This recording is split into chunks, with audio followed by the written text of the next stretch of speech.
Ito yung tinatawag na tsaa. Yung mga bunga nito, kanyan yung maliliit na berries na yan, kinakain yan. Itong tsaa na to, Hindi na marami na pwede mo siyang pakuluan. gawin tsaa. Kasama nitong is-is. Sigurado. Huwag yung is-is. Tegi bambam ka sa is-is. Ang ganda ng vlog mo, diba?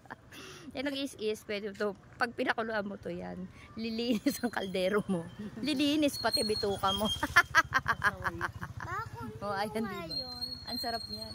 Ayan, pag namunga siya ay mapula. Oh. Pag nahinog pala siya, kulay-pula. Makunin mo ngayon.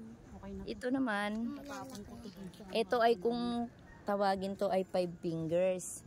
Ang halamang ito ay parang bulak.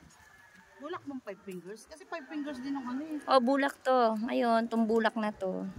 Pag yan namunga, talagang bulak. Pwede mo siyang, yung buto niyan, oo, pwede mo sagagin.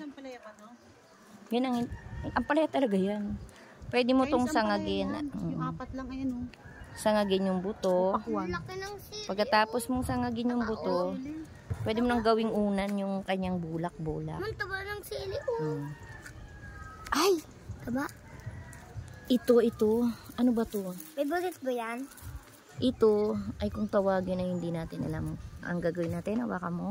Pipitasin natin. Ito pa ang idea ko. Dahil hindi natin alam, kailangan natin siyang pitasin.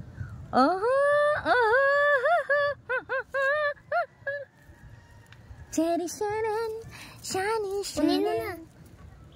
Itong bata na to. Manong, pahingi po ah. Sige, kuha ka lang. Salamat po. Yan ah. Dahil dyan, kukunin natin.